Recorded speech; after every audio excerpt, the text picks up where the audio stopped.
Okay.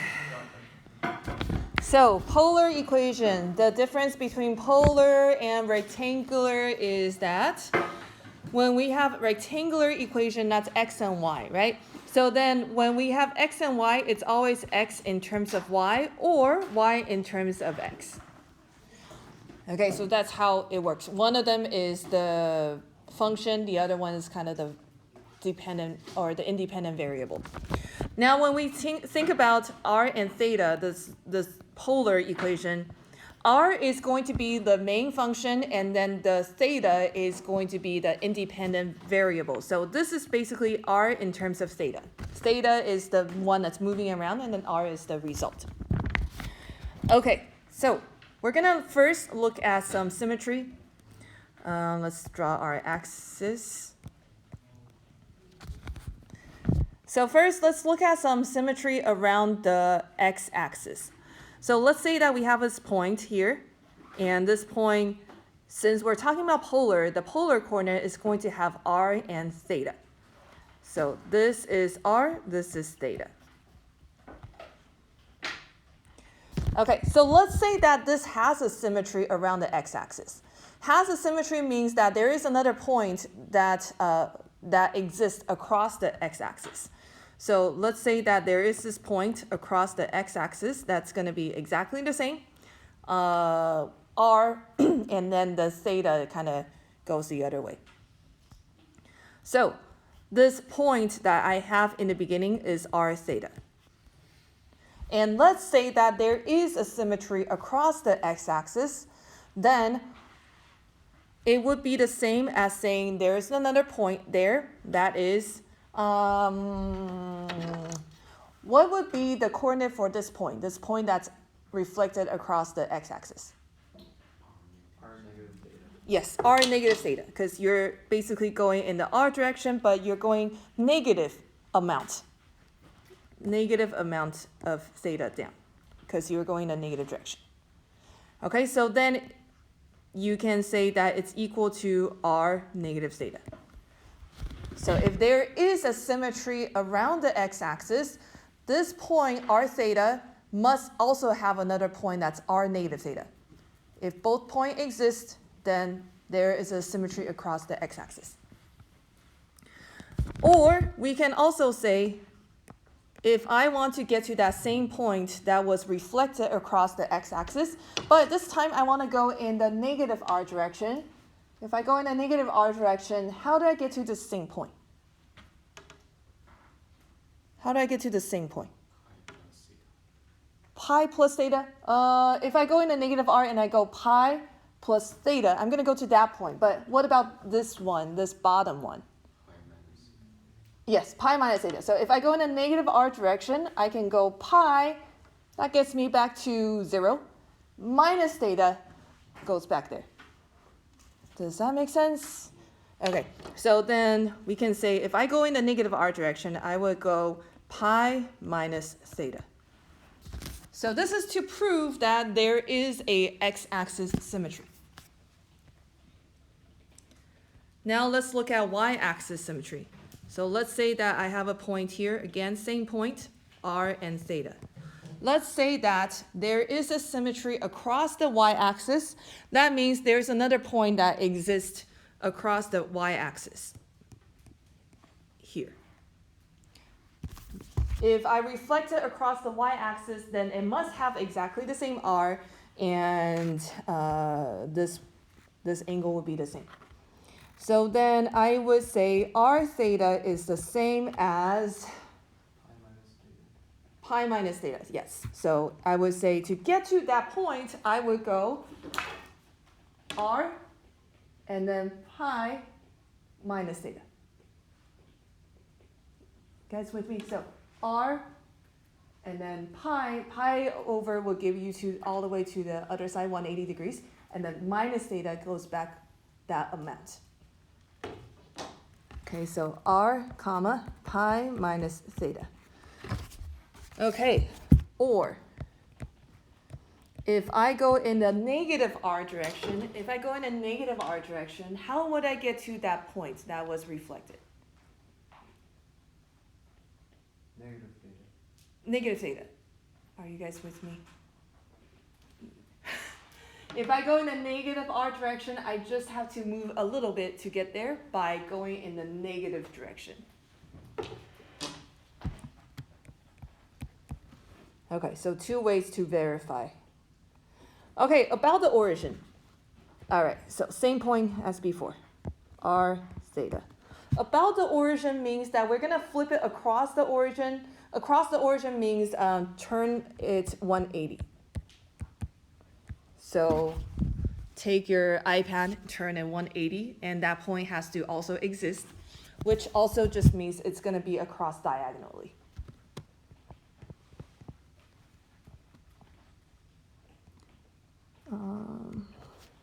Okay, across diagonally means that you kind of have to remember in geometry this line, this diagonal line is really one straight line, which means this part has that same angle because vertical angles are the same.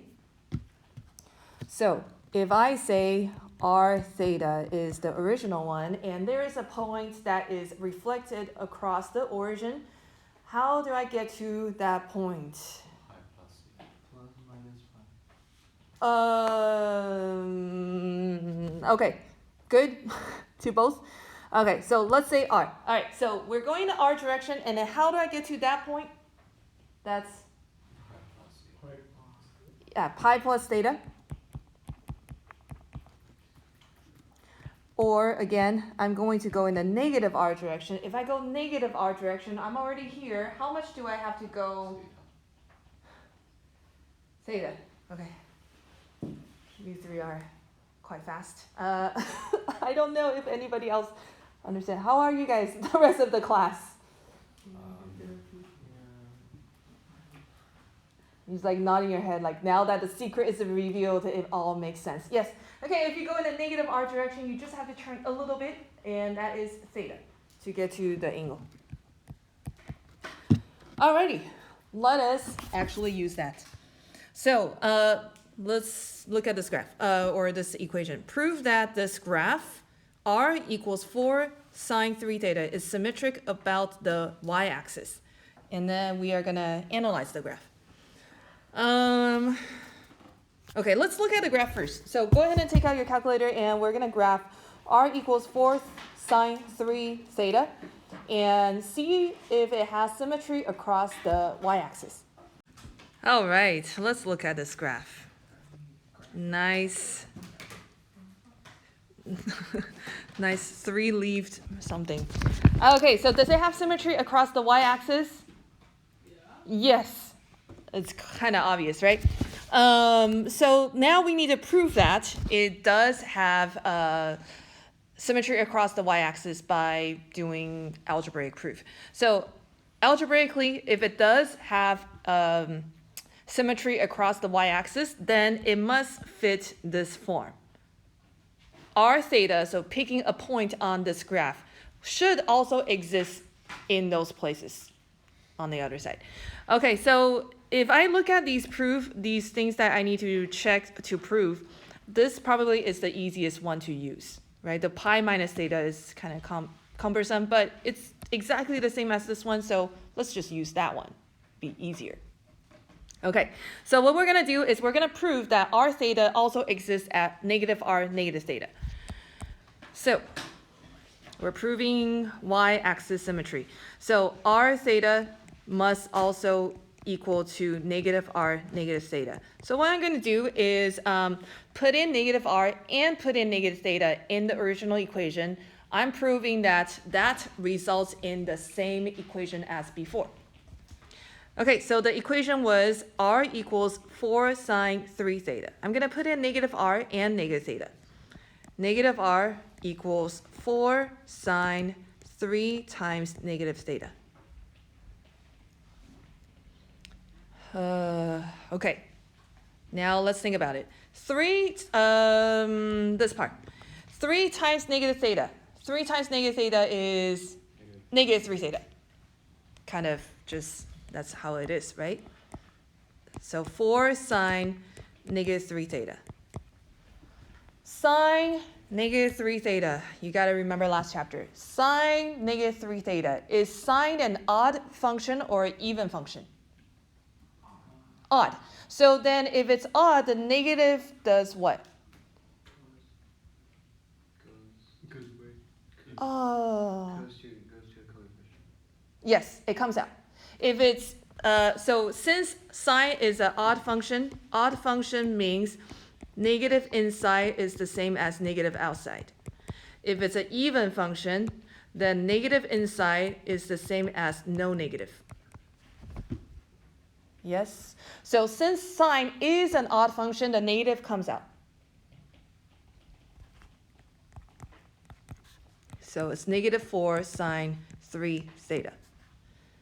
And then we can see that the negative and the negative goes away. So r equals 4 sine 3 theta, which is exactly the same as the original function. So that tells me this is a y-axis.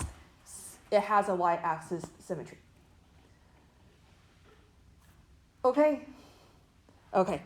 Now let's go ahead and analyze the graph. This is going to be a little bit tricky. You've been analyzing graphs, all semester, all year long, actually. But we've always been doing it in terms of x and y. Now we're going to do it in r and theta, which means domain. Domain has to do not with x anymore. It has to do with theta. Okay, theta is your angle. It's turning. This is the one that's turning. This is the domain now. Range is going to be the r. How far you go out from the origin or from the pole. Okay? All right, let's take a look. So the function, I'm going to write it again here. R equals 4 sine 3 theta. Okay, domain. When we ask domain, we are always asking ourselves, what theta will make this whole thing undefined? What angle do I put in to make this whole thing undefined? Pi? Sine pi is 0. It's 0, so it doesn't matter. What number do I put in to make this whole thing undefined? Is there an angle that's going to break this thing? No. So what does that mean about domain? X, all real numbers. Yes, all real numbers. Again, please do not look at x and y. If you just look at here and then you say, oh, domain is this part. That's how far my graph is going. No, that you're in x and y. We're talking about turning. This angle is the new domain. You can see that it can turn everywhere, so then it's going to be all real numbers. Range. What are all the possible r's? How long, what's the possible r's? This one's a little bit harder. So I'm going to so if you look at this graph, you would probably say from 0 to whatever the tip is, right? But I think that's a little hard to see. So what we're going to do is algebraically look at it. What are all the possible r's that can come out of this function? Okay, so let's analyze it a little bit. What are all the possible numbers that can come out of sine 3 theta? What are all the possible numbers of sine? Don't worry about the 3 theta. What are all the possible values that come out of sine? What's the maximum? Negative 1 to 1. Okay, negative 1 to 1. Sine can only have negative 1 to 1, correct? Yes. Okay, so sine can only have 1 as the highest number and negative 1 has the lowest number, yes? Because the units are going, 3 theta does not matter. 3 theta just makes it, if you think about it, when you graph it, it just shrinks it or stretches it. Okay, therefore, the possible numbers is just plus minus 1. So then it's 4 times plus minus 1, which tells me r is going to be plus minus 4. So the highest number r can be is 4. The lowest number r can be is negative 4. Now you might be saying, I don't see a negative 4 on this graph. You're right, because this is in polar coordinates, so they could have graphed this point by going negative first and then turning at some angle. So that's why it's hard to look at the graph and see. You should do this algebraically. Okay, the range is -4 to 4. Continuity. We're getting to the easier ones. Continuity. Yes. Continuous. Yes, it's continuous. If there's nothing that breaks the domain, it should be continuous. Symmetry. We already did this. Y-axis. Oh, we're talking about symmetry with the polar graph, not XY graph. Boundedness. What kind of boundedness does it have? Lower bound, upper bound, bounded, unbounded? Bounded. How do you know? Because there is an upper and lower range. It's stuck between -4 to 4. Remember, we're not going up and down. We're going from the pole out. It's the radius that's the range. Okay, maximum R value. Yes, 4. Asymptote, are there any asymptote? No. Okay, let's try another one.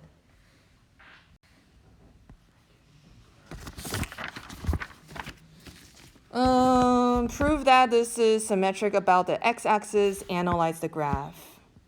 All right, go ahead and do that. Let me kind of help you first. X-axis symmetry. R theta must equal what? You can look at your notes. R negative theta. Yeah, R negative theta. So then you have to put R negative theta in there and then prove that it actually is exactly the same as the original graph or original function. Then you can analyze the domain, again means theta, range, which means R, continuity, and then symmetry, boundedness, maximum value, and then asymptote. If you have any questions at all, please let me know. We're in the unfamiliar territory, so it gets a little harder.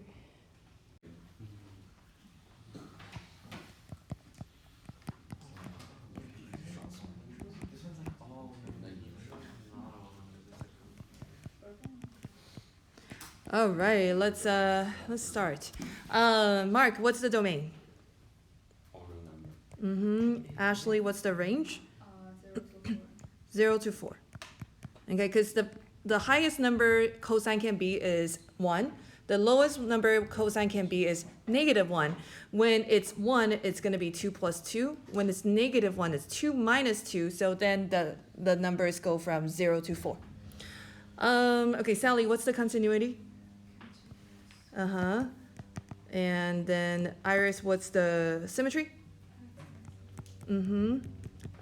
McKenna, what's boundedness? Whoa. Okay. Evan, what's the maximum R value? It's